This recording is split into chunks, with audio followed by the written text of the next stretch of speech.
the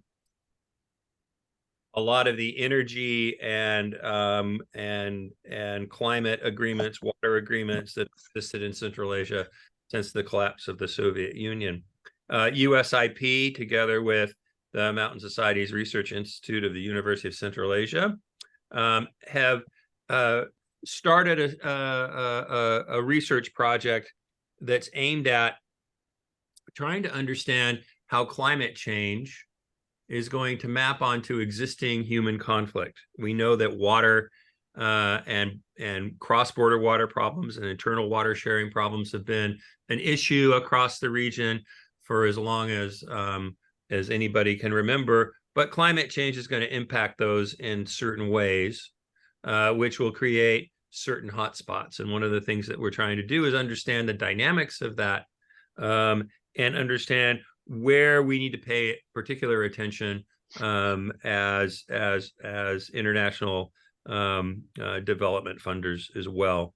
So we've got a full set of presentations. We're going to leave time at the end for conversation and back and forth and talking about the larger context. But right now, I want to ask Christopher Gary of the Graduate School of Development to give us his video.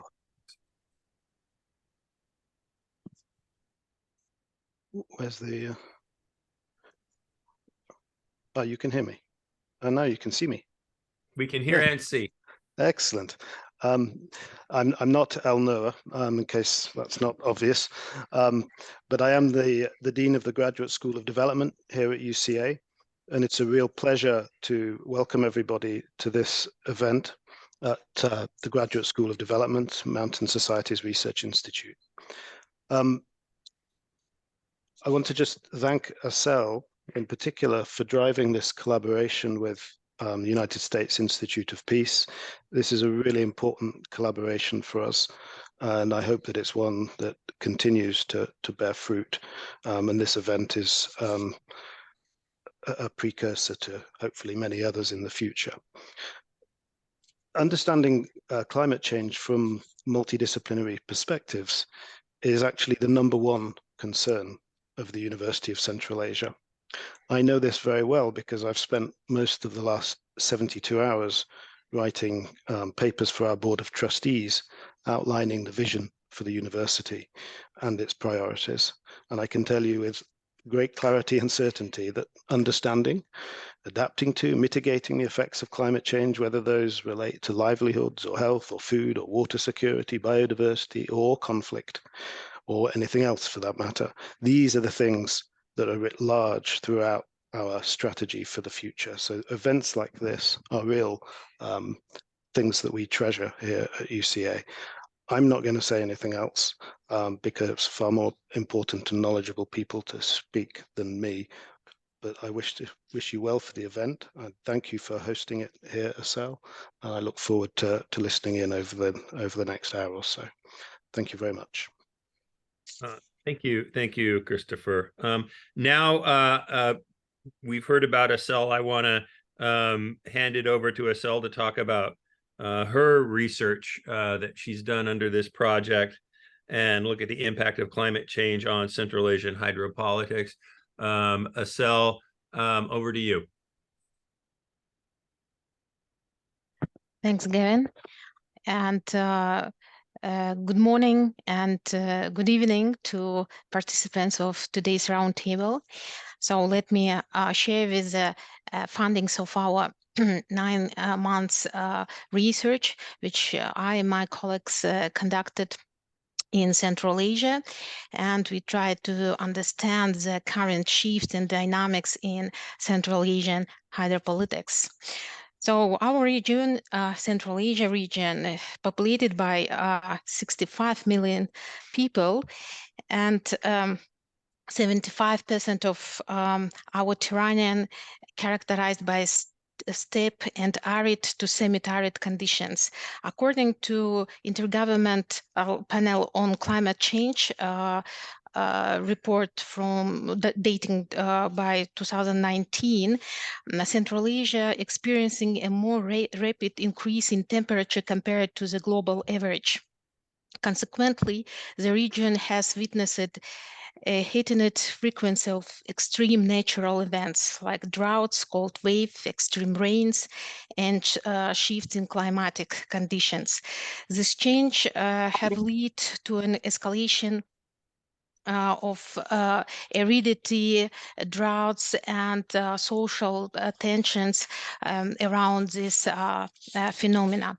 If we go to the literature and expert and public debate, we can see that rather in recent decade, it is clear that conflicts in region transformed from low intensity tensions to the more violent events. And as it was observed in last year, these events heavily involved military forces.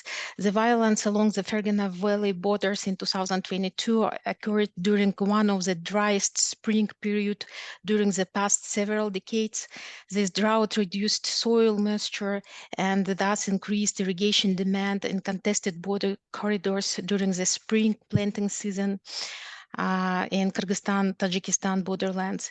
In Uzbekistan, it is notable that the violence spread in Karakalpakstan, which has the most degraded land in the region caused by the Aral Sea catastrophe, and the consequences of the Soviet model of inefficient agricultural irrigation and crop production still in place, unfortunately, in this region.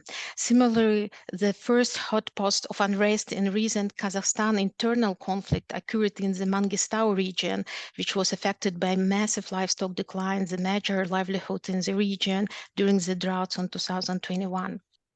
Also, climate change is not a direct responsible for violent conflict in this region. It can exacerbate existing tension and increase the risk of conflicts. For instance, in area where natural resources are shared, climate change can impact access to water and pasture. The lack of intergovernmental agreements on water resources in this violent environment has already undermined the water energy balance in the region. Long time after independence, the regional security picture has failed to include climate change issue is an integral part of security paradigm for this region. Since independence in the 1990s, the countries of the region have been focused on building their sovereignty, and the challenge posed by the effects of climate change have not been an overt concern at the political level until recently. Yulia, something happened with the presentation. Could you please shift to the second slide? Yeah, it's okay. So the political agenda was predominantly driven by efforts to cope with the Aral Sea catastrophe. However, the series of prolonged droughts in 2018, 2020, 21, and current 23, an increase in extreme natural events, for example, the blackout, which occurred simultaneously in 3 countries of the region in last January, along with growing social protests centered on natural resources and issues of environmental justice, call for a reassessment of the regional security picture in the context of climate change. So our study within this project aimed to map the contours of the regional water security picture via exploring the current hydropolitical dynamics. Next slide, please. Historically, regional hydropolitics in Central Asia have focused on the Aral Sea basin and its major rivers, the Amur Darya and Sir Darya. Therefore, most analysis has primarily been on the relationship among the post-Soviet states as well as Afghanistan. To the please, the slide number 3. In addition, Kazakhstan also, let's say, post Soviet design of regional hydropolitics was heavily transformed in last 30 years. We see that Afghanistan became now one of the major concern in Amur Darya River. We also see that Kazakhstan also shares the rivers with China to east and Russia to north, and the power dynamics on this direction clearly show the asymmetrical dynamic. And in some directions which we have between, for example, transborder basins between China, Kazakhstan, and Iran and Turkmenistan, in Aral or in Amur Darya too, we haven't any official frameworks which could work as a conflict preventing mechanisms. So in general, all these dynamics show us that currently regional hydropolitics became much diverse, much challenging, and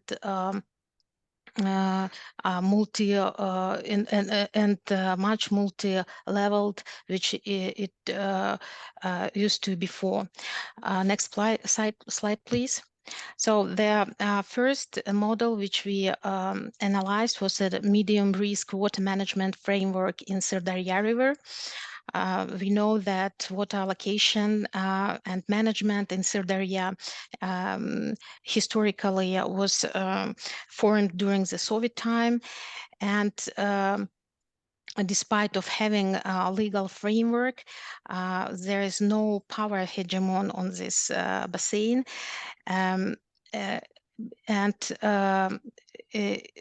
Security problems here associated with growing water stresses mostly is linked to poor management and uncertainty of water availability caused by climate change dynamics. The major risk lie in the increasing competition between downstream countries for increased water withdrawal. For example, in Kazakhstan, water conception, we can see that this country claim that 38% decrease in flow along the Sirdarya over the past 10 years from Uzbekistan. There is also 32% decrease in flow in Chutalas basin from Kyrgyzstan. The Sirdarya is a heavily regulated river with existing reservoirs and HPP in riparian countries. So we can see that starting from this year, the increasing role of China in proposing a new infrastructure in this between Kyrgyzstan and China in Sarıcas river. It's not a part of Sirdarya, it's other basin. And we also have a lot of new projects which was agreed during the last summit between countries and China. In Kyrgyzstan, we have increasing concerns about the potential loss of sovereignty over the water resources as part of the growing concern about environmental justice. And this specifically very conflict-sensitive layer linked to the recent agreement between Kyrgyzstan, Uzbekistan, Kazakhstan regarding joint building of Kambarata 1 and 2. Still the framework for this agreement not clear and not transparent, and interviewed experts actually agree that it is if it will be not transparent for public, it's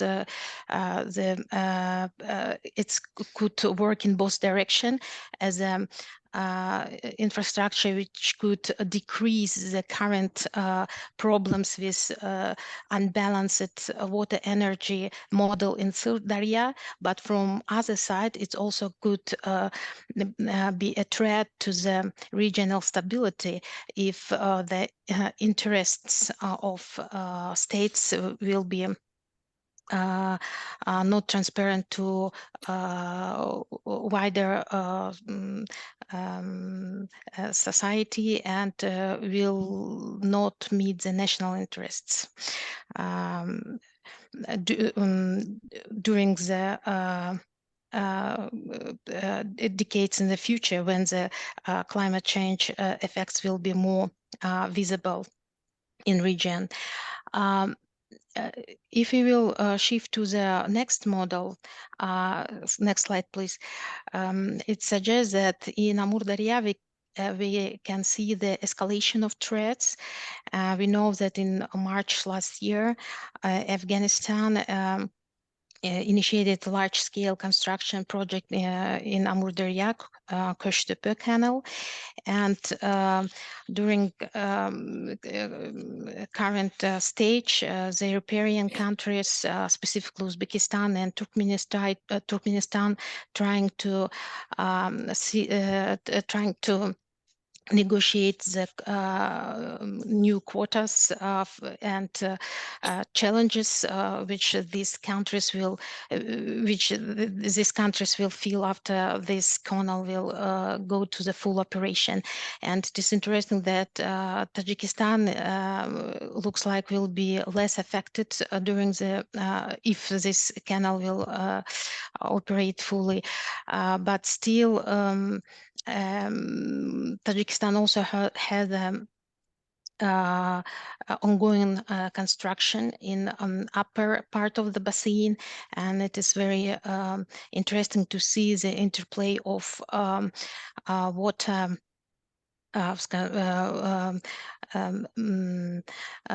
management dynamics during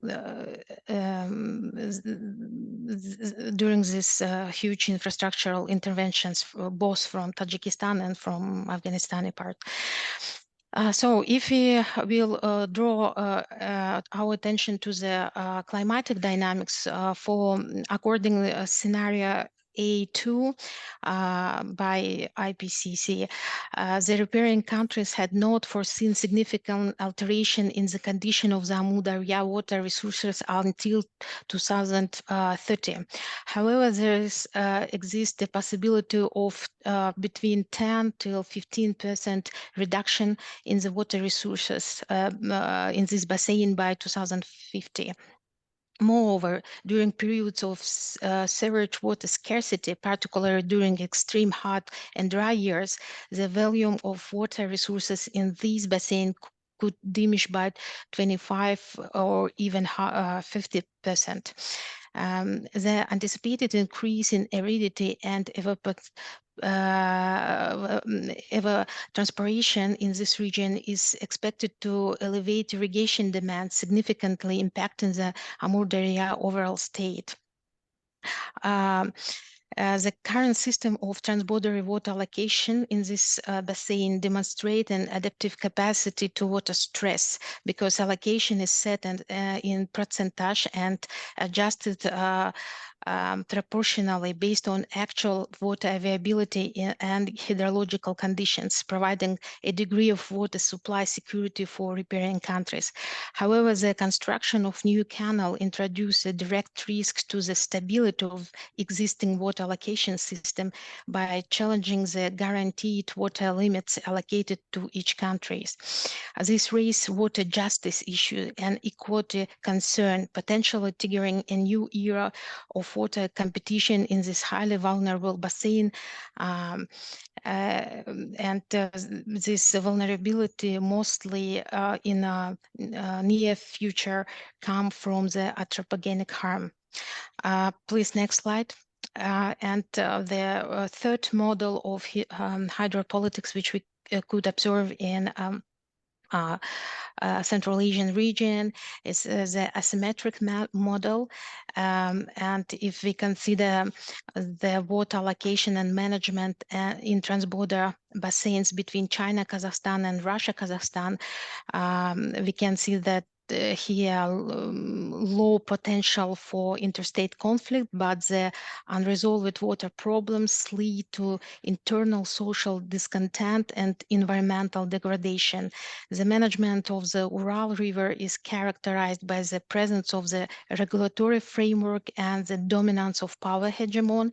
In the case of the Ili and Irtysh rivers, there is a presence of hegemon, but an absence of regulatory framework. Since both basins have power hegemons controlling the upper reaches of the river, we can observe an asymmetrical principle in hydropolitics. As I mentioned, currently between Kazakhstan and China is not exists the integral river basin management plan, and looks like it will be not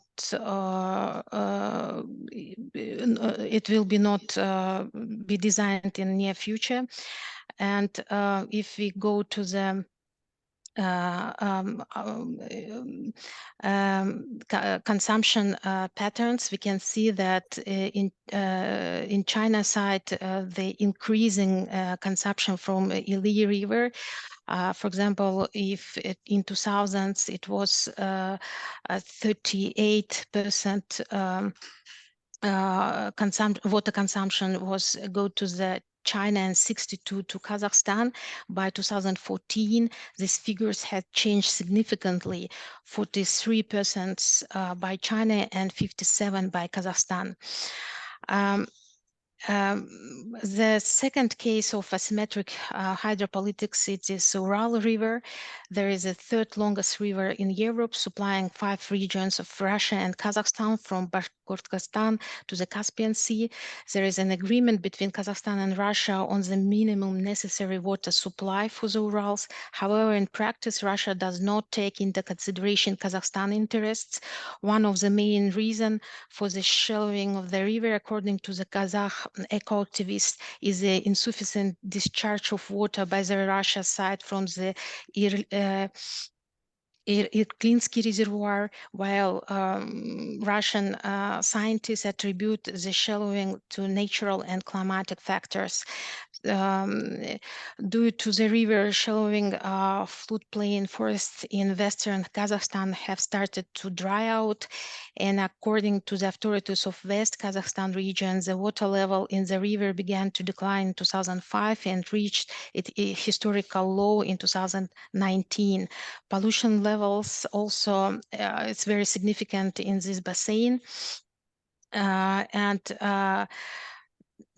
According to the data provided by Kazakhstan government, the runoff of the Ural River has decreased over the past 10 years by 15%.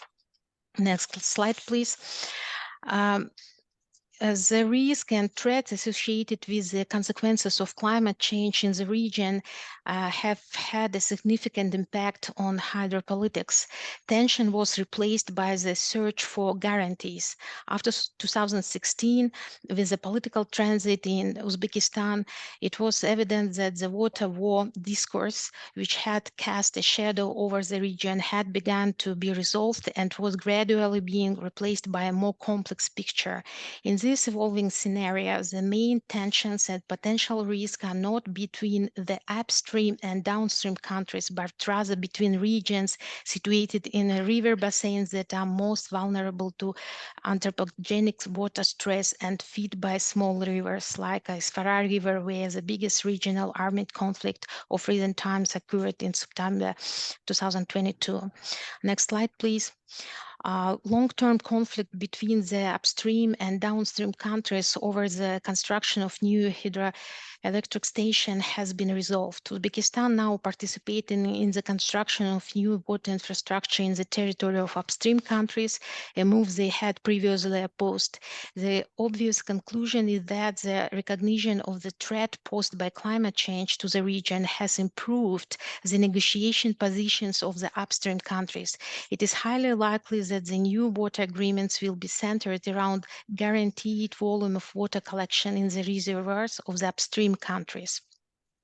While climatic factors have played a role, particularly the occurrence of droughts and increased rates of evaporation, other human development pressures such as the expansion of irrigation, poor water management, waste of water, and water losses due to worn-out infrastructure have often been the primary drivers of water stress in Central Asia.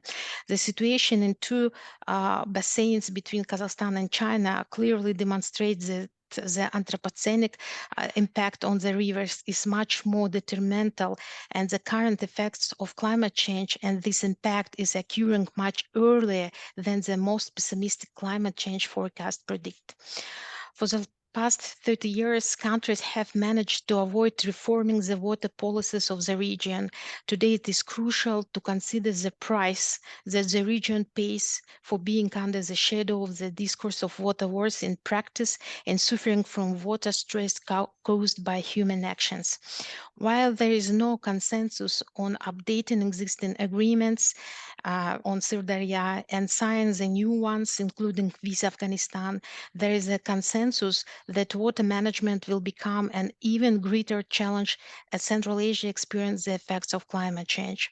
As a global experience has shown, limited cooperation in the water sector can have unforeseen and destabilizing consequences, which can undermine the legitimacy of authorities and push states toward a new round of confrontation, ultimately limiting regional development for all. Let me stop here and thank you very much for your listening and hope for fruitful discussion part. Thank you, Estelle. This is a really good start to trying to understand the mapping of conflicts inside and outside the region. And I'm going to have some follow-up questions on how this changes the energy water deal regionally that's been traditional. But first, we want to look at economic consequences of climate change in Central Asia. And I see Rahat Sabirbekov is ready to go. So over to you, Rahat. Thank you, Kevin. Can I have my slides on, please? While the presentation is uploading, first of all, thank you very much for your invitation to participate in this discussion table, and I hope to exchange opinions and learn new lessons for myself as well. So my presentation is based on two things. First, it's based, some of the material is based on the book we published this year with together with Indra Overland and Roman Bakulchuk. This is the first book titled Climate Change and Decarbonization in Central Asia. It's the first book on Central Asia, I believe, on climate change. If you haven't read it, I'll be happy to share it. So you can contact me or you can Google it. I think it is open access and it's available.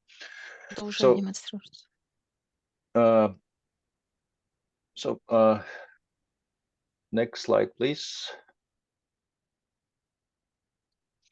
So as I said, this is based on what I've been doing so far with my colleagues related on climate issues, energy transition in Central Asia. So I see as a climate change or impact on economy for Central Asian economies in two ways. So first part, I will talk mainly about climate change impact, physical impact. I think Asil also highlighted the major impact of climate change in Central Asia. So water stress has been highlighted, infrastructure damage. All the studies pinpoint that certain, for example, transmission lines, roads, hydro dams will be affected by climate change. Drought, heat stress, agricultural productivity decline, probably not much discussed, but all the studies also indicate there is a high decline in productivity levels. At some point, in some areas will be, a slight increase in productivity levels due to that ecosystems are very diverse in Central Asian region. And second part of the presentation, very short presentation, hopefully in 10 minutes I'll be done, I'll be talking about what is the climate policy, what will be the impact of climate policy on economies. So, for example, international carbon taxes have been implemented for its beginning. For example, you have heard maybe the carbon body adjustment mechanism by European Union, which will be enacted in I believe in a month or so. And this is the first internationally binding carbon tax which is being implemented. And for example, Kazakhstan, based on our research, also recently published in energy policy, we see that Kazakhstan will be one of the countries which will be vulnerable and will bear the burden of this additional tax, which is basically start of climate clubs in general. At the same time, the international transition to green economy climate policy will also increase, or has increased, in fact, the demand for rare earth minerals, right? And again, the Kazakhstan is one of the major exporters of rare earth minerals, and this will also have impact on its economy. And renewable energy deployment, it's a large topic we can also discuss, I believe, and there are many things happening in the region as well. And access to transition finance. And later, I will just show you some data of so far what the Central Asian countries are trying to achieve. Next slide, please.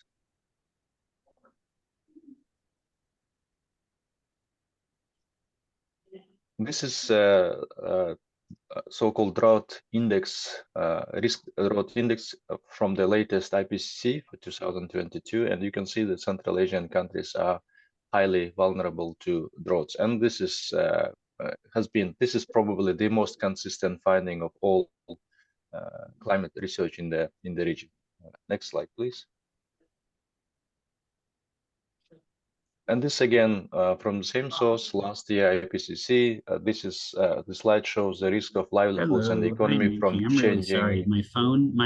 My phone died, and I kept talking for like 5 minutes, not realizing it was dead.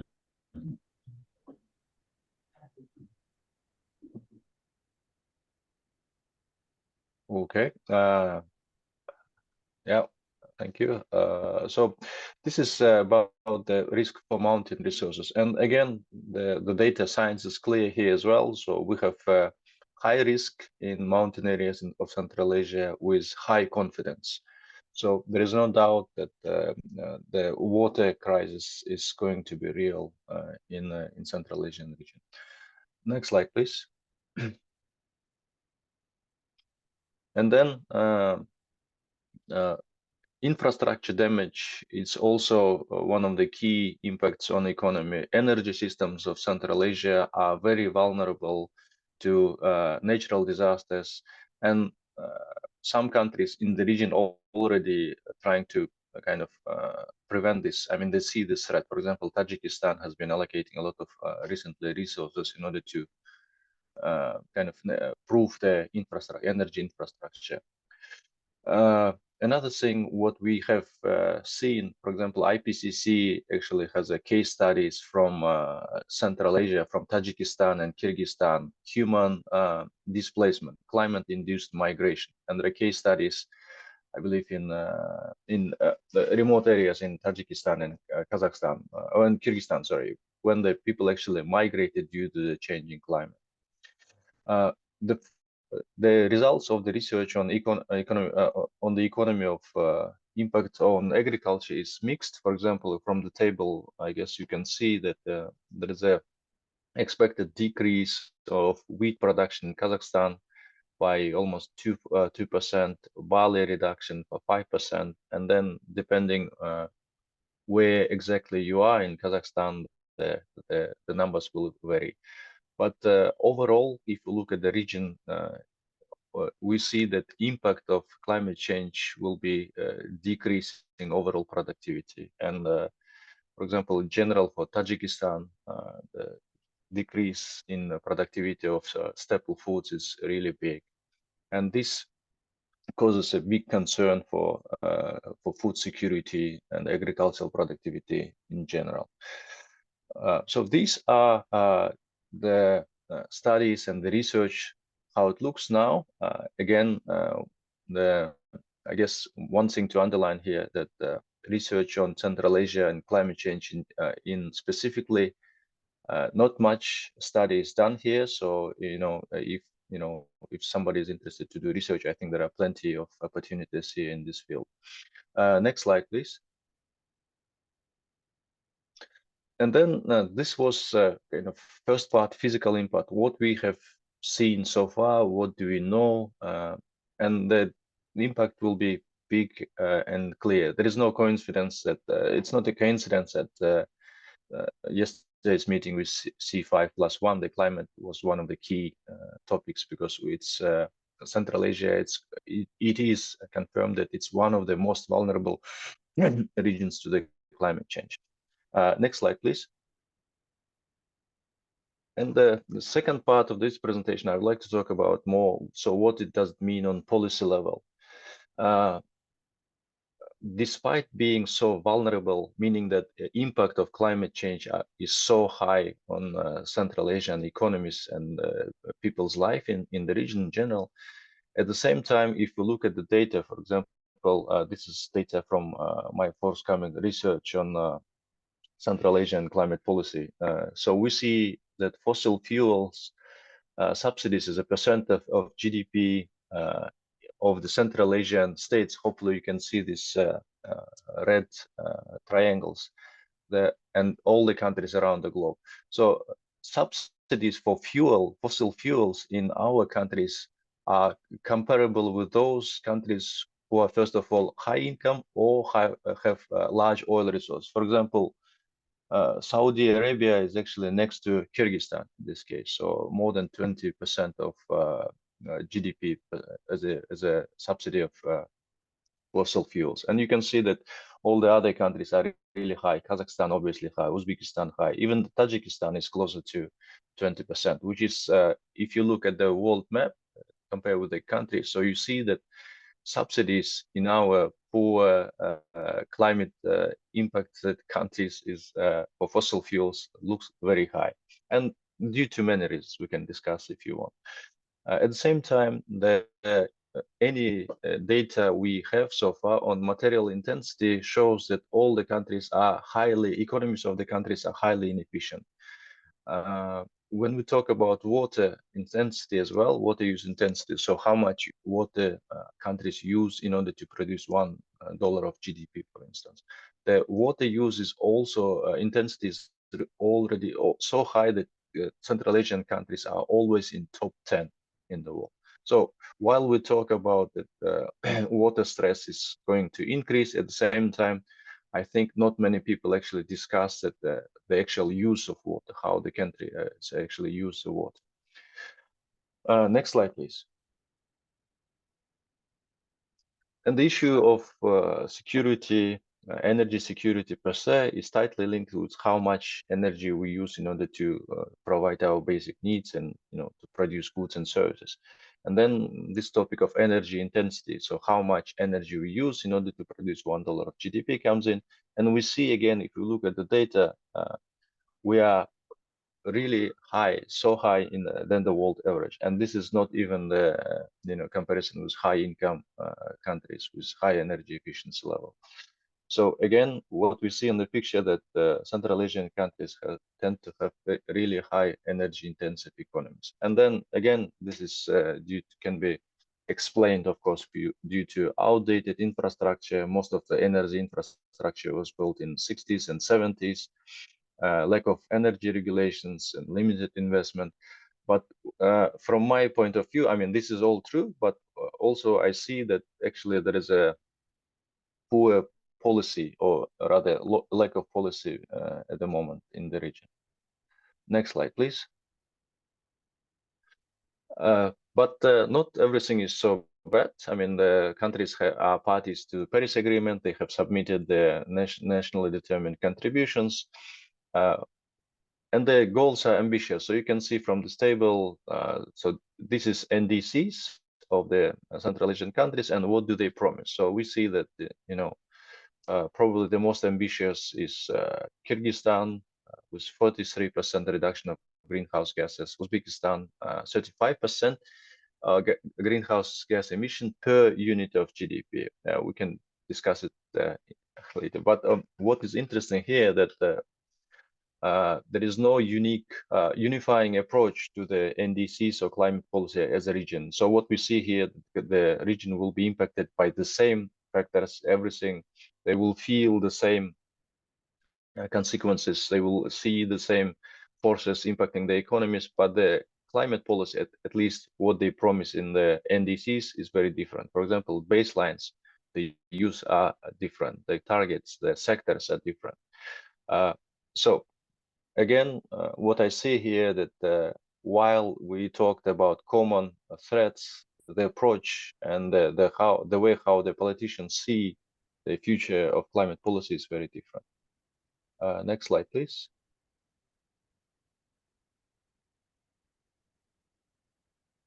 Next slide, please. We can skip also. I think this is, and the last one. I mean, one of the concluding parts. It's climate finance. So we have seen that. So this is high impact. There is a finance needed. There is should be lots of measures should be implemented. And when we look at the latest data, how much actually funding this region has secured from Green Climate Fund, we see that Kazakhstan has the biggest fund with 150 million US dollars, and then followed by Tajikistan and Uzbekistan. Kyrgyzstan is then the third place, and Turkmenistan at the last. But this is overall total numbers. But when we look at this data per capita level, we see that Tajikistan, in fact, is the leader, right? And then the reasons or the aims of the funding, how they use funds for from Green Climate Fund is also very different. For example, Tajikistan is more about adaptation, building resilience, while Kazakhstan is more about transition to renewable energy. All this new wind power plants. Kyrgyzstan is kind of mixed. It's mostly kind of project-driven, adaptation-driven. Next slide, please. But what all these countries have in common at the moment, that we have knowledge gaps, huge knowledge gaps in any sector. If you talk about energy transition and climate change, decarbonization, there is a big climate change related knowledge gaps. This is the latest, again, IPCC report, and this tracks which countries have been studied and what are the types of studies available, scientific evidence available. Again, when Central Asia is actually missing. So we know that there is a lots of discussion going on. There's government talks and meetings, but in fact, what has been done so far, any studies are not, I mean, at least in international level, it's not published, it's not available yet. So we do not know how well we're adapting. We know that impact, we know the consequences more or less, but what is quantifiable, let's say, data, we are missing still this one. Next one, please. So on policy level, what will be the impact of climate change on economic policy in general, or industrial policy of the country? So, I mean, this may sound obvious, but I think so far all the discussion is going on around the project-based climate change adaptation. So let's implement renewable energy. Let's build a power plant. Let's improve the energy efficiency of this building and that building, the capacity building of the government officials. But I think the project-based approach is not helpful for the region, which will be the most vulnerable and with the highest impact of climate change. The economy-wide approach, I think, which makes much more sense. But then again, it's much more complicated to implement if you need a lot of support of the government. But again, adopt a low carbon transition strategy across all the sectors economy-wide should be the key. Next one, please. And these are different policy instruments which Central Asia can do, but in my opinion, I guess the first one, the carbon pricing, this should be the first one. So how we can talk about implementing any climate policy while we actually do not know how much does it cost to do this? And this is one of the key missing elements of the puzzles in the Central Asian climate change discussion.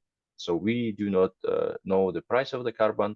We do not know how much is, for example, one specific sector emits of emission as carbon is done. We have some general numbers, but this is currently what is missing from the discussion. And then the last slide is so again summarizing. So economic consequences of climate change in Central Asia have two parts. So first, we see the physical impact, which is kind of a reaction to the climate change. We have a damage, loss of productivity, losing infrastructure, etc. At the same time, the second impact on policy level will be external and internal. External, for example, as a case of carbon border adjustment mechanism, for us will be much more costly to export, for example, our products because due to carbon regulation in other countries and being implemented now. At the same time, our internal policy will be also impacted by climate change. For example, energy security, energy supply from our traditional infrastructure due to the destruction of infrastructure, for example, or implementation of new energy efficiency standards will have also a big impact. So, and then again, this creates a big challenge for the states, which have traditionally have seen climate policy as something rudimentary or complementary to the existing macroeconomic industrial policies. So, and then climate policy is still kind of discussed, and Central Asian presidents talk about often, but so far we do not see actually in industrial kind of intertwining of industrial policy and climate policy. This was last slide. Thank you very much, and I'm looking for the discussion. So thank you, Rohat. That actually, again, I think there'll be some great questions on trying to figure out maybe a third impact of climate change, which is what does Central Asia look like in a post-carbon? What role does Central Asia play in an economy that is post-carbon? You've talked a lot about sort of adaptation of the existing system, but what role does Central Asia play when nobody wants to buy oil and gas internationally? But we've got one more final presentation to try to bring it down, I think, a little bit more local. We've been talking at a very sort of large regional level. So Maxim Kuryakov is going to talk with us about the impact of climate on local communities in Isfara Aksu, which has been the site of a lot of complicated interactions in the last couple of years. So Maxim, over to you. Oh, thank you very much. Good afternoon, dear colleagues. Maybe good morning for some one of you.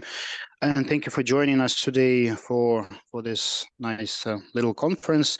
My name is Maxim Kuryakov, and I'm going to present you a research that we have done with my colleagues Kulbara Morova and Evgeny Shubkov back in 2019, I guess.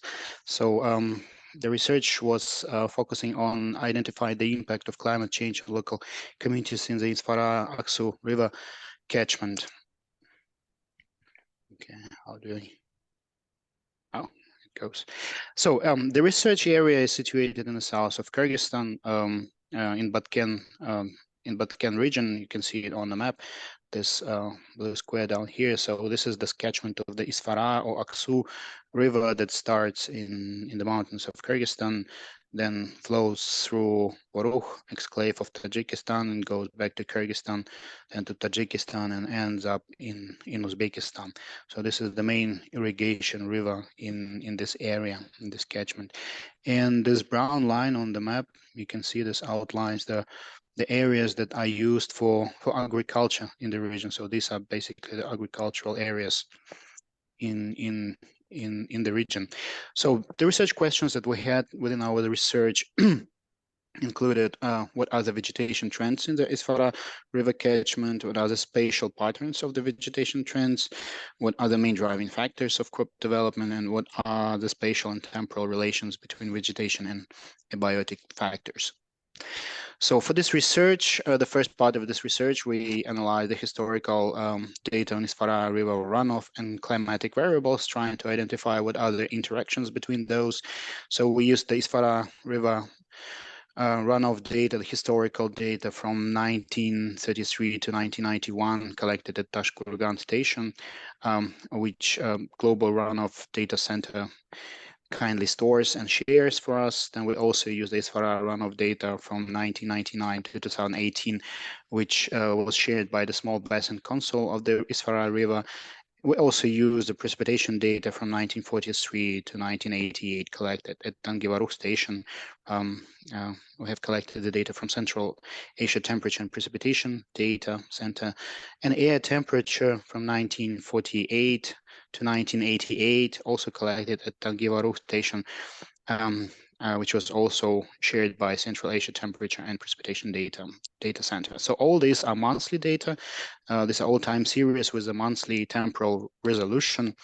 And this is some overview over on this data. On the top left chart, you can see the box plots showing the distribution of runoff of the Isfara River. So as expected, the greatest discharge in cubic meters per second in July and August. And on the right here, you can see the later data also on Isfara River discharge as before.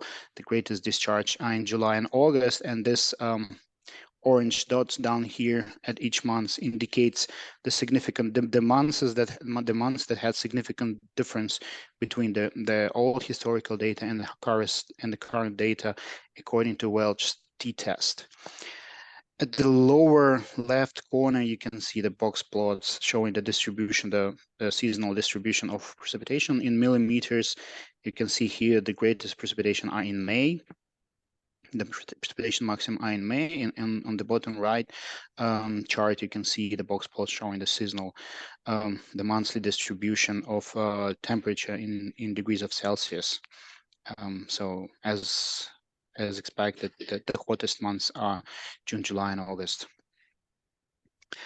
And here you can see some information on precipitation. So this charts show the data collected from the respective weather stations, and the blue area shows the spatial distribution of maximum of precipitation. So you see this dark blue areas show the areas where precipitation is the greatest in the region, and the light blue areas show where the precipitation are the lowest in the region, and these are annual mean precipitation.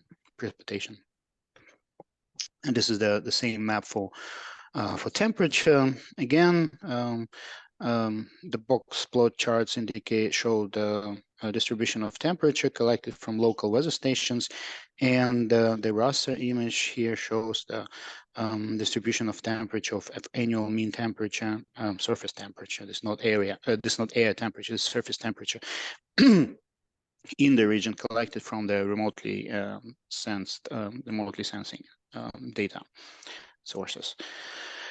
So the methods that we used for the data analysis of those time series of river runoff, precipitation, and temperature. So we used basically the trend and seasonal decomposition. So we can decompose those time series into the trend and seasonal components. well, where the seasonal component will show like annual oscillations of the data, and the trend component would show the interannual trend, how the data is changing over the years. And then we did the cross correlation of all the seasonal components like runoff. We did cross correlation of runoff with precipitation and temperature, and also cross correlation of the trend component of runoff with precipitation and temperature. So here are some of the results of this cross correlation. You can concentrate on the bottom two images. So the blue line here indicates the seasonal on the bottom left image. The blue line indicates the seasonal distribution of precipitation. Red line indicates the mean seasonal component of temperature, and the cyan line indicates the mean seasonal component of the river runoff. So, and this is really indicative. You can see that the greatest precipitation are in May, June, whereas the greatest water discharge are in July, August. So these do not coincide. So the greatest water discharge in the river are at the hottest time of the year, and this is indicative of the work that glaciers do actually in the area. They work as buffers because in winter and spring, the glaciers collect precipitation, and then later in summer, when the temperature is the greatest and agriculture needs water, and where there is not enough of precipitation, here comes Isfara River water discharge. So the glaciers melt and they provide water, the great discharge in the Isfara River. Unfortunately, I do not have images in this presentation of Isfara in summer and in winter, but they are really different. In winter, you can barely see any water in the river, whereas in summer, it's really full of water. I should probably included that in my presentation. Sorry for that.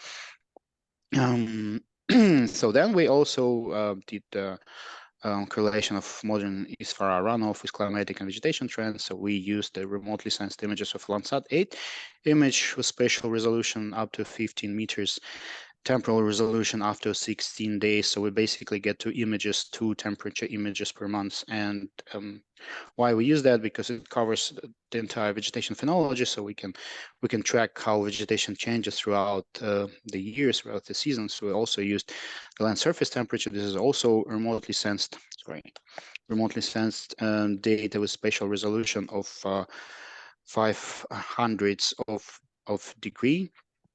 Also with monthly temporal resolution. We also use precipitation from Kyrgyz Hydromet, which we had to buy and which costs a lot. And we also use the data from Isfara River water discharge. These are all monthly data, time series. Here is the image of NDVI trend. So we have also conducted the trend analysis, this is a linear trend analysis of NDVI. NDVI is a normalized difference vegetation index. So this pretty much indicates the health of vegetation, or the biomass, if you like. Actually, it shows the greenness of vegetation, but you can also relate it to the biomass amount. So the green areas indicate where the vegetation increases over the years. The yellow areas indicates where vegetation is not changing, and the red or orange areas indicate where the vegetation is decreasing over the years. So I will probably not focus on the spatial methods of preparation of Landsat and remotely sensed images here, because probably not interesting for you. I will basically tell you that we used the images, the satellite images that had less than 40% of clouds, and then those that had less than that but still had clouds, we got rid of the clouds and covered the clouds with some algorithms, and we increased the resolution and the time series up to 15. So we increased the spatial resolution up to 50 meters and derived the regular monthly time series of remotely sensed vegetation images based on that. And we have calculated the monthly, based on that, we have calculated monthly normalized difference vegetation index, which is, as I said before, is you can think of this as a vegetation health. And so we did also run everything through the trend and seasonal decomposition methods. So we took NDVI for those agricultural areas that I was talking at the beginning of the presentation. Remember that brown line in outlining the agricultural areas and special average land surface temperature, precipitation, and water discharge. We run everything through the seasonal and trend decomposition. So we decomposed all the data into the seasonal and trend components again, and we conducted some correlation analysis. We have also done the regression analysis, trying to predict NDVI, so the vegetation biomass from precipitation and ISFRA water discharge, to try to understand which of those precipitation or water discharge has the greater impact on vegetation in the area. And so here are some results of our study. This map on the left indicates results of the NDVI polynomial trend. This is the annual trend that basically draws a line over the years, if it's going up or down, whether the vegetation, the biomass, the vegetation health, if you like, is increasing over the years, or if it's decreasing. So the green areas show where the vegetation is increasing, and red areas show where the vegetation is decreasing over the years.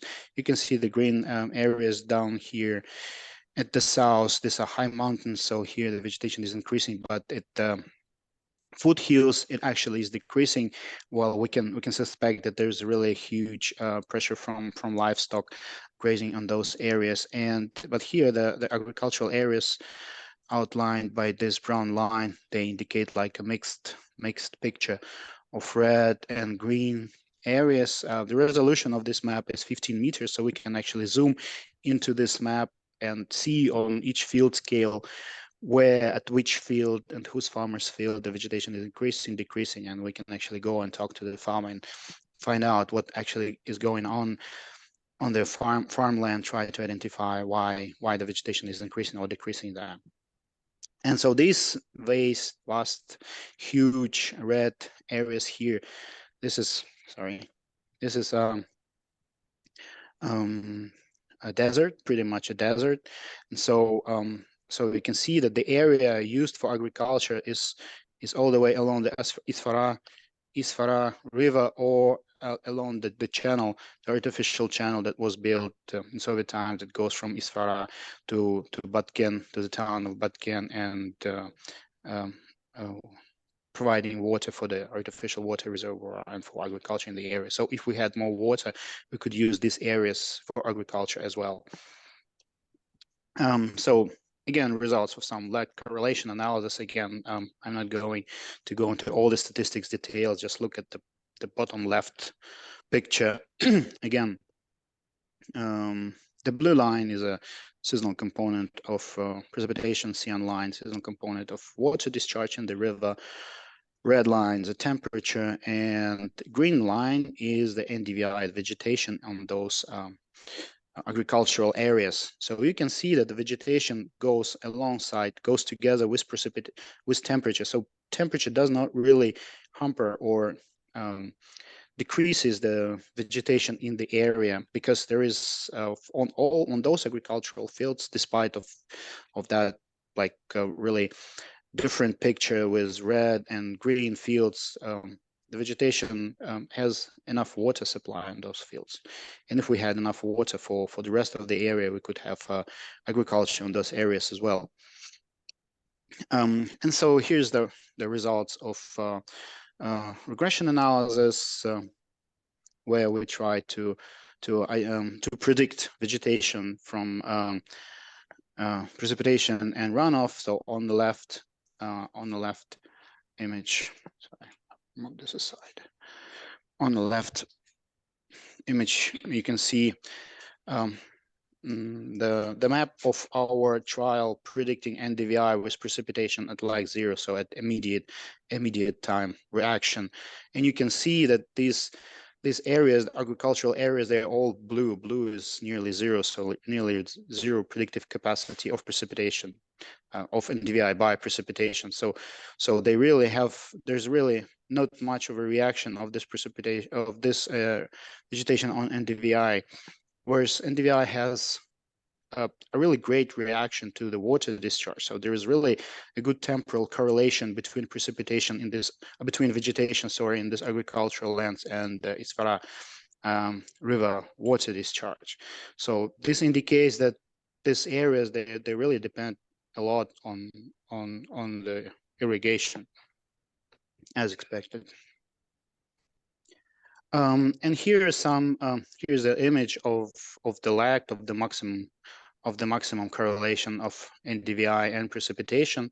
So the dark red areas are 3 months. So the vegetation in these dark red areas reacts to precipitation after 3 months. So if we have precipitation increase, the vegetation will react after 3 months.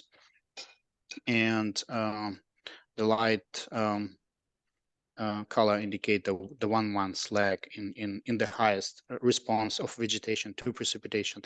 Whereas to discharge, you can see that the vegetation reacts nearly instantly with 0 months reaction to Isfara river discharge change, either increase or decrease.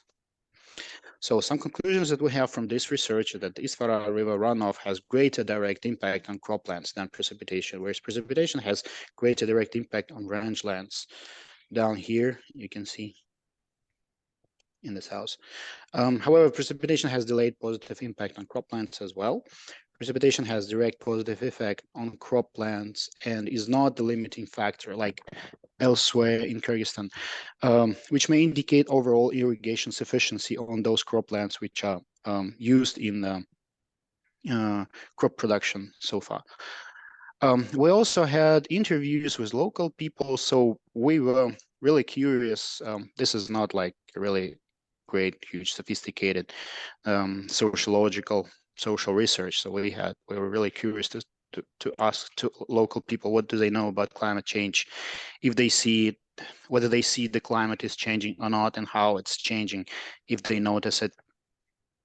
And then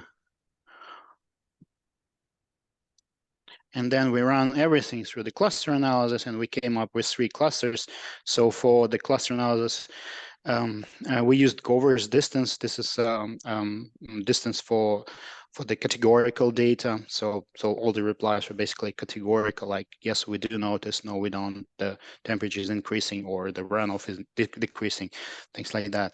So we came up with the 3 big clusters, and this is some information on the clusters and the spatial distribution. So basically, people living in the upper reaches of Isfara river, they don't notice the decrease of Isfara runoff, whereas people living in the lower reaches, they do notice the decrease of Isfara river runoff. So some results from this small sociological research that we had. The local people have really general understanding of what climate change is, and they perceive it negatively, and they informed mainly by TV. They know it mainly from the TV set.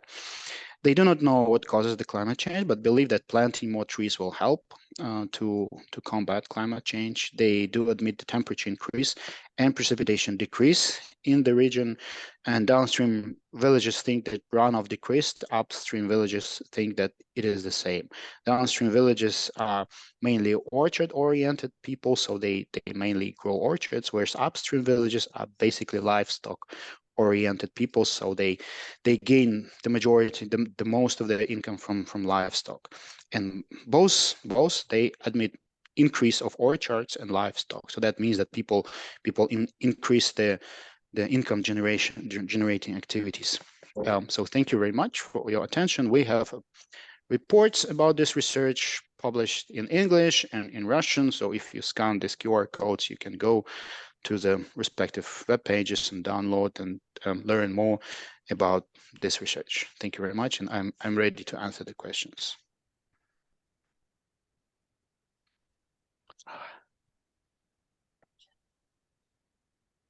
All right, thank you, Maxim. I think I might go in a little bit of reverse order for some of these questions, because Maxim, I was struck by the fact that you did your research in 2019, and you chose exactly the place where in 2021 and 2022 we saw conflict over what was it, Golovnoy water inlet, and conflict between Kyrgyzstan and Tajikistan, and that escalated.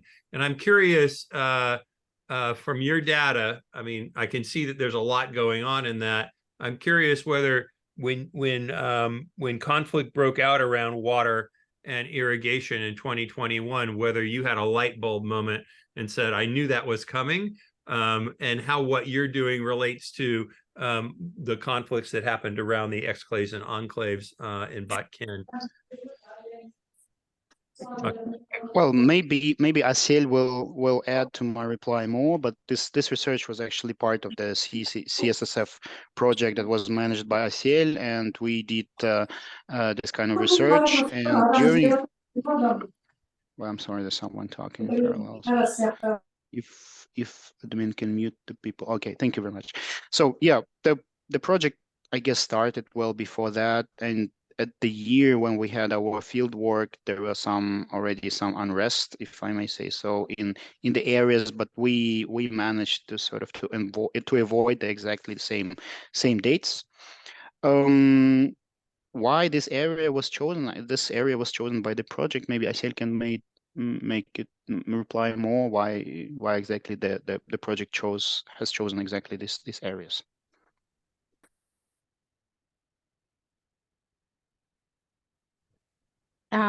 Yeah.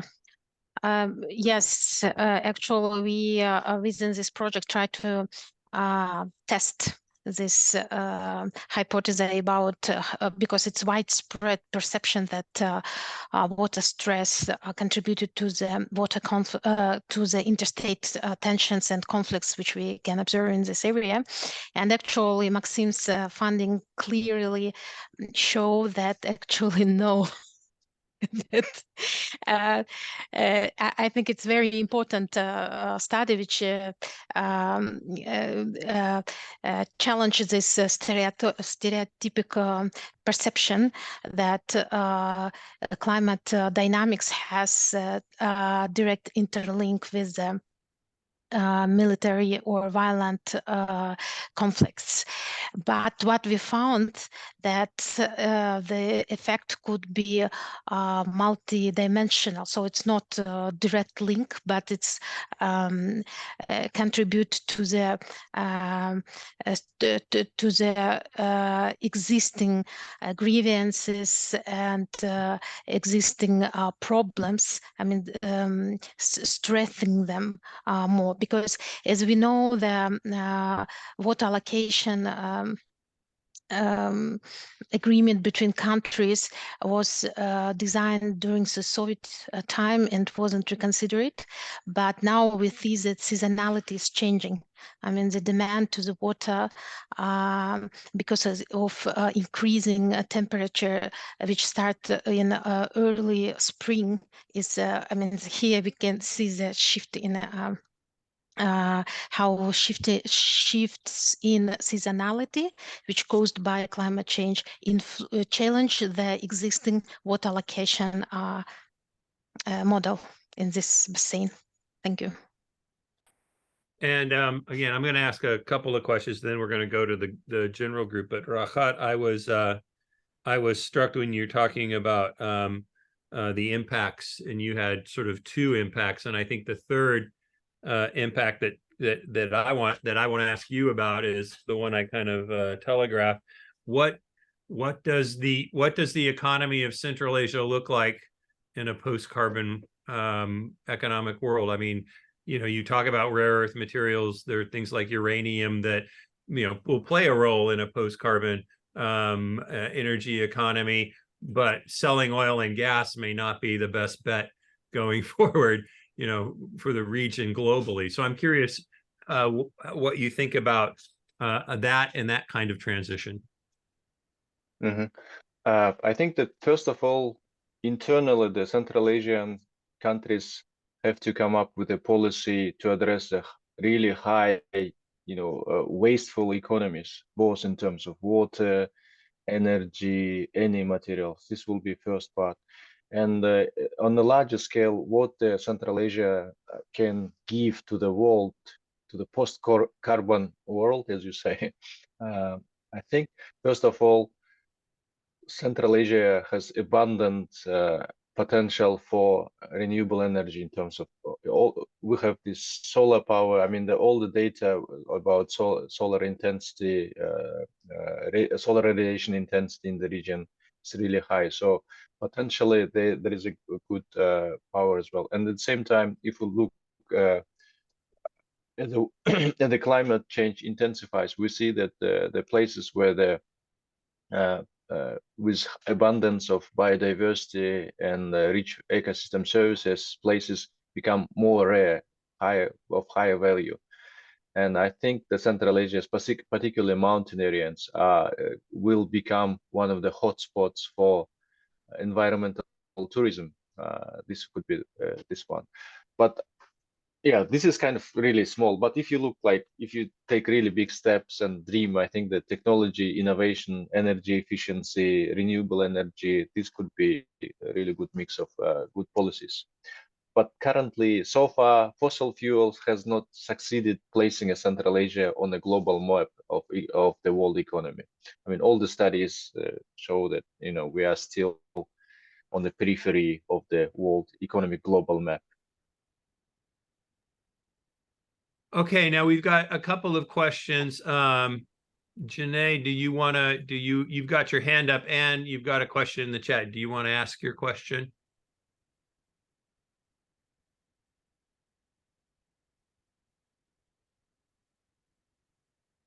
Janae, Well, he had a question in the chat where he asked if we studied the impact of the forest belt on the economy. So I replied in the chat that we didn't study the forest belt impact. And then I have Bhakti Bek.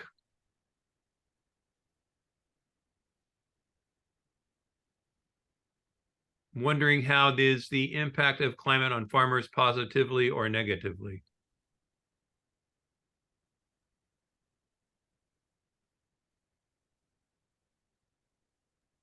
Okay, so I did reply in the email. So we did not study the actual impact on economy because I'm not an economist, but we did from the interviews they perceive it as negative, and in my humble opinion to sort of to try to identify and attribute what's more important, the portion of the impact, whatever it is, to the climate change. It would take a really sophisticated economic research to try to see and to sort of correlate what's and different economic indicators, I guess. Thank you.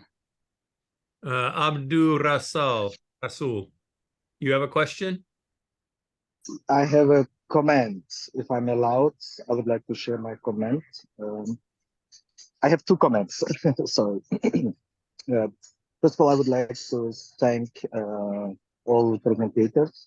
Very interesting, partially eye-opening findings. I have a comment related to the information that there is no enough knowledge on climate change and its impact on economies in Central Asia. To my knowledge, there are a lot of findings, a lot of work, research work, policy research work were done even at provincial level in each Central Asian country. Just some of them, as an example, from Eurasian Bank, Development Bank, they have a very comprehensive report on different aspects of economic sector, taking the optimistic and pessimistic scenarios of IPCC report. World Bank has also published several documents, ADB, etc. But here, I want to share my observation. There is a paradigm. I worked also in academia. The last few years, I'm working in the development sector. So this hasn't changed a lot in the last 10 years, according to my experience.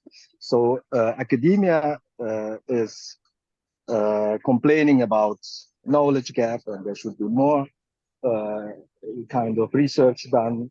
When there are assessments, there is a complaint about data unavailability. And when the data is available, knowledge is available, they say there is no investment. So when there is investment, there is no political willingness. Why I'm saying this, I think we should go out from these silos and try to invest more into these joint meetings where academia, development banks, policy decision makers sit together, and they are already the information, they are already the knowledge, they are already the direct investment plans. And what is needed is political willingness. And this is where usually it's, fails. Things cannot be completed in terms of climate change mitigation and adaptation. This is first comment. And the second comment related to the GIS maps. Very interesting. We are doing also in our project similar assessment activities, mappings. And basically, we have more or less similar findings. So precipitation becomes irregular. It's more on elevated areas rather than in flat irrigated areas in the downstream of the watershed. And I found very interesting this vegetation map that was done by Maxime and his colleagues. So basically, this is related to the soil erosion, right? So the middle upstream areas, not the mountain areas where there is a high and extreme precipitation going on, but rather in the lower areas, there is more soil erosion is happening because of the slope of the mountains. No? So when there is more precipitation, it just washes away everything, and it leads also to the soil erosion. And here is a very interesting actually question from my side. Why this happens? Does it happen because of the climate change to bigger extent? Or does it happen because of anthropogenic reasons, that there is more pasture, unsustainable pasture practices is happening, livestock is just expanding, and they are overgrazing everything, and this leads to soil erosion. It would be interesting for me your models somehow can generate this information based on the respondents. It's a very presentable respondent number, and also the modeling. Thank you. Maxime, do you want to answer that briefly? Sorry, yes, I was trying to sort of to reply to Yannick question. I will cover it later as well. So yes, basically the erosion, the soil erosion is not taking place there because there's not much to erode, because those are mainly desert, semi-desert steppe areas with really thin vegetation. But yeah, there's not much actually water erosion, but there will be just a little bit maybe of wind erosion, and there's a lot of trampling actually by livestock as well in those areas. Then going to Yannick's question, Maxime Nassel, thanks a lot for this very interesting research. Maxime, did you also look into interannual variability in DVI discharge? So how is variability in river runoff affecting crop production? Yes, the interannual variability, there is interannual variability as well, but I guess we didn't have enough of the time series of the remotely sensed data to tell something about that. There is, if we go, I mean, I will have to start my presentation again to show those correlation charts. There is variability and interdependence, but it doesn't look really interesting as the seasonal variability, because seasonal, the change of seasonality of those precipitation and runoff really plays is more interesting and plays more important role than the interseasonal variability. The second question. And second, do you have any perspective regarding the future development in the region if the role of glaciers is so important? What are the trends of glacier snow retreat and shift of water availability in this particular area? So yes, the glaciers are basically decreasing in the area, and glaciers play a buffer role. As I said, there's a lot of precipitation in winter, spring, whereas the runoff peak is in summer. So glaciers accumulate precipitation in winter, spring, and then when it's hot in summer, they melt and they provide the water discharge, peak discharge. When the glaciers are decreasing, when the glaciers are gone, there will be no buffer anymore, so all precipitation will go down the river stream as they melt in, or when there is a peak precipitation in spring, so not in summer when actually the irrigation water is mostly in demand. So we will have to build either water reservoirs to sort of to mimic the buffer role of the glaciers up in the mountains, or we will have to, I don't know, come up with some other different sophisticated agricultural techniques that will use water in spring, but will have no water in summer, and will still be able to produce the agricultural products. Thank you. Okay, Rahat, you have your hand up. Yeah, just a comment. I guess the knowledge gap. Brussels seem to disagree. I'll just to mention that why I think so. First of all, there is no single author in IPCC report from the region. None. And I've been looking at the issues. Nothing is presented. Second of all, region is not presented in IPCC. So the IPCC talks about ECA region, which is Europe and Central Asia. And you know that from the social perspective, economic intensity, I mean, the infrastructure, everything is different from Europe and Central Asia, completely different. Then IPCC also, sometimes it puts Central Asia in Europe, ECA region, sometimes it's in Asia when it talks, for example, about adaptation. So first of all, there is no systematic knowledge, that's what I mean. Second, the reason why they mentioned World Bank and the EBRD are actually publishing working papers on the, and different case studies on the climate change. This is specifically why they're publishing it, because there is no academic and research knowledge. There is no systematic knowledge is done. And it's visible from the policy perspective as well. Even if you look, when we talk about climate change, we've been talking about climate change so many times.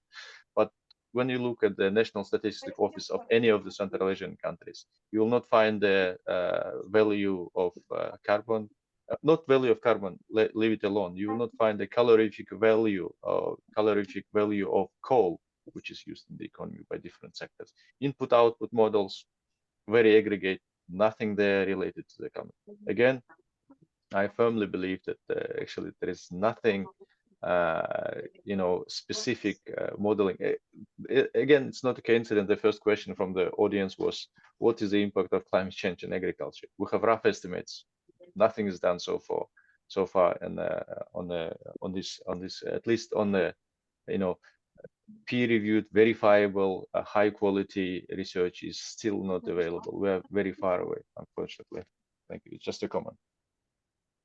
Well, and as to that, and to Abdul Rasul's comments on knowledge gaps, policy making is usually about making choices in real times with very imperfect information. So at some point, good enough, it has to be enough. Now, Sel, I want to go back and ask a question that I thought of as you were going through all of the complexity of how the arrangements were, and I think in, again, simplistic terms, out of the collapse of the Soviet Union, we had in Central Asia countries that had water, Tajikistan and Kyrgyzstan. We had countries who needed water, Kazakhstan and Uzbekistan. We had countries that had energy resources, Kazakhstan, Uzbekistan, Turkmenistan, and countries that didn't have energy resources in the same way, hydrocarbons, Tajikistan and Kyrgyzstan. And the big deal, the deal in Central Asia was to trade energy resources in the winter from those countries that had energy for water for the countries downstream that needed it. And there was some kind of an agreement that on a global level seemed to work, except I spent several cold winters in Bishkek when gas delivery would break down or something like that from Uzbekistan. Right now, what you've talked about is a much more complex situation. You've got now outside actors like Russia, Afghanistan, and China engaged both in trying to get energy resources out of and water resources out of Central Asia. What do you have any idea of where the dynamics are leading towards a new equilibrium, some kind of a larger deal in the region that sort of balances all these complicated models inside the region and outside the region? Or is that too much in flux right now? Looks like the bilateral agreements will be the best option in such dynamics.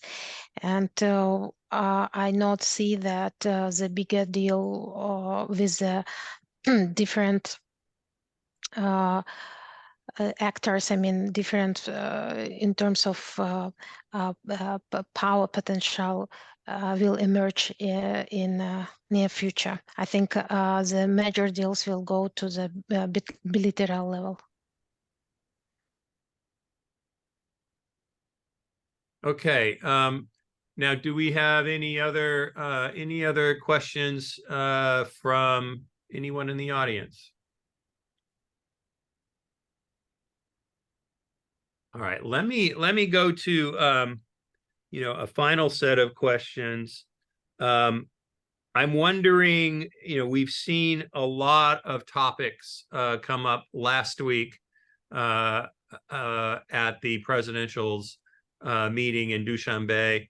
We saw a lot of topics, including climate change and adaptation, come up at the meeting in New York yesterday. How do you see these meetings and moves towards cooperation in the region developing? Does anything in those meetings from last week or this week give you any hope that there will be some ability of the region to pull together both either on energy resources or on climate change adaptation and water?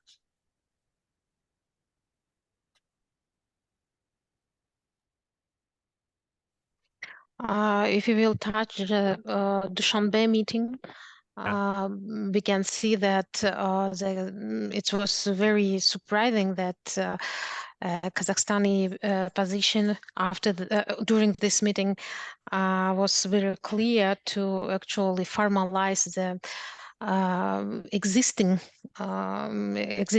model, and we know that Kazakhstan proposed the establishing of a water and energy consortium in the region. And also Kazakhstan proposed developing a work plan for implementation of unfilled automated system for accounting, monitoring and management and distribution of water resources in the Aral Sea basin. I think it is two very important initiatives, and if we will take in account that in next year Kazakhstan will be will take the chairmanship in international in office for the 3-year period. I think these two initiatives will be go in a more dynamic way, but still I think it's not I mean the major problem, I mean the long-term agreement on Sirdarya wasn't discussed. And I think it is the signal that this painful issue still not resolved between countries. And I think if we think on the water security level, this absence of this long-term agreement is a major threat to the regional water security. And without this long-term agreement, I think it's hard to think about a peaceful future in this basin. But as I mentioned in my presentation, now the major tensions not between upstream and downstream countries as it was a long time, but now the tension between downstream countries became more and more visible. I was also, I guess, along those lines, I was impressed by Uzbekistan's proposal to take a common front towards Afghanistan on a lot of issues, but also specifically on the Kosh-Tepe issue.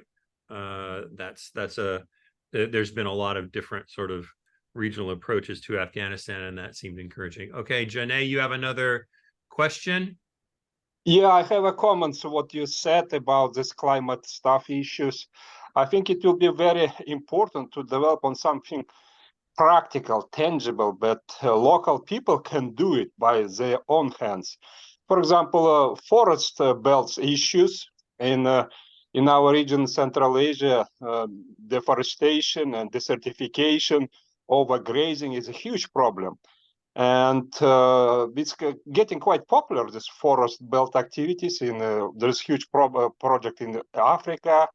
And I think if we develop something similar in Central Asia, just to see influence how important to keep this forest and expand it in some region. And forest belt may keep this water resources and help local people to be actively involved in climate issues. I think if we develop this type of research, what Maxim mentions that in his project, he didn't work on this stuff, but if we expand it and review forest belt issues, what situation in Central Asia, and give some recommendations where it will be reasonable to expand and develop these forest belts, because maybe some region is good, some not. So I think it would be a good area to think. And this type of project could be well supported by different organizations, different donors, including our Central Asian governments, because it's quite important stuff. Yeah, thank you very much. So I guess that's actually a really good segue into a final question. We had the meetings in New York, lots of meetings, including the one with U.S. President Joe Biden. But I'm wondering in these areas where you think, if any role international donors and the United States and other international donors can contribute to the solution. The United States, we have no water issues with Central Asia, at least. I'm curious if any of you have any messages that you would like the American policy-making community to hear about how they can be helpful in addressing any of these problems. Any of our panelists? Oh, Janae has a comment. Yeah. Go back. Yeah, sorry. It's related to your suggestion. Yeah, I think it will be very important if we influence corporations, United States corporations, in these activities, what they do in United States. For example, Coca-Cola, they actually influence on farmers, what kind of technologies and what farmers should supply. They influence on green technologies, what irrigation technologies, they direct them and just simply say them, if you supply this type of stuff, if you produce in this way, in green way, for example, use some drip irrigation or some efficient technology, we will buy from you. If not, we will not. And at the same time, they subsidize these farmers who produce good technologies in good way, in green way. In Central Asia, I didn't see this system. At the same time, these corporations, they sell their product in Coca-Cola, we drink all this Coca-Cola and all this stuff. I think it will be good if they adapt they practice what they do in United States. Do not see a difference between United States and Central Asia. Just do it exactly what they do in United States. Do not differentiate Central Asia a bit. Say we use this practice in United States. We work in this way. We produce in this way. Please do in the same way. I will not purchase from you this stuff if you don't do it green way. I will support you. Something like this. I think it will be good for all of us. Win-win situation. Yeah. Thank you. That's a very interesting comment. Any of our other panelists have any comments on international? I see both Rahat and Maxim. Yes, sir. I will take a couple of minutes. Yeah, we need probably more money for the research because still Central Asia is really a wide spot on the scientific landscape. So more research for natural sciences, more funding of the research of natural science studies, and remote sensing as well.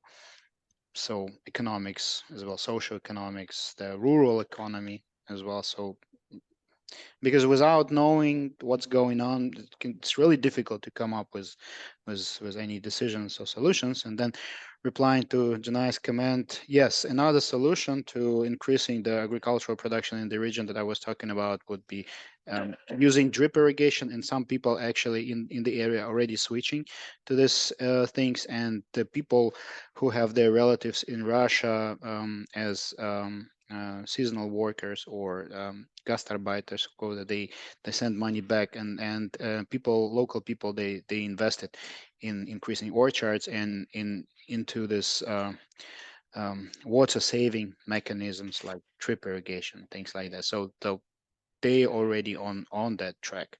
Thank you very much. Rahat. Thank you. I think that I agree with both speakers and Kulikov's Maxim's point on funding. Of course, I support this as well.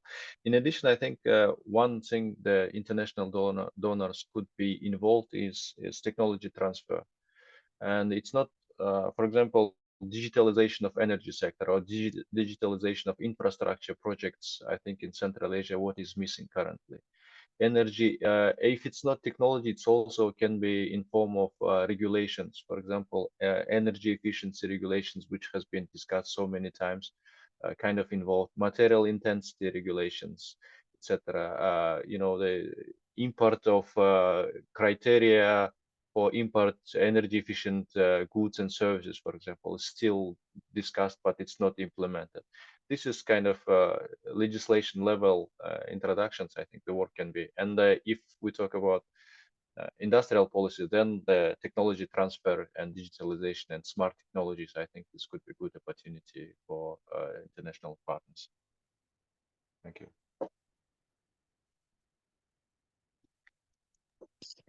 And from my side, I can return to long-term agreements. I think it will be very valuable if United States will support the negotiation process between the countries regarding the long-term water agreements in the region. Yeah, like I said, this is a unique area where the United States and Central Asia actually have no water conflicts. So we certainly are neutral in our role. All right, I see no further questions. So I want to say thank you to Asel and Rahat and Maxim for sharing this research with us. I think, like I said, policy making is usually about making decisions, especially about allocation of priority and funding in real time with imperfect information. You've made our information a little bit better in terms of understanding what some of these issues and these conflicts are. And I look forward to continuing this work and working with you all on trying to figure out how Central Asia, what's happening in Central Asia, how to help Central Asia adapt to that, and how to find a better future and a better way forward for Central Asia on questions of climate change and energy. So Asel, I'll hand it over to you if you've got any final comments. Thank you very much, Gavin, for moderating this discussion. I think this kind of forum, today's forum, with different glance, with different perspective from different angles to the current dynamics, it's a really important discussion. Thank you very much, colleagues, for participating, and we're looking forward for our next meeting. Good evening, everyone.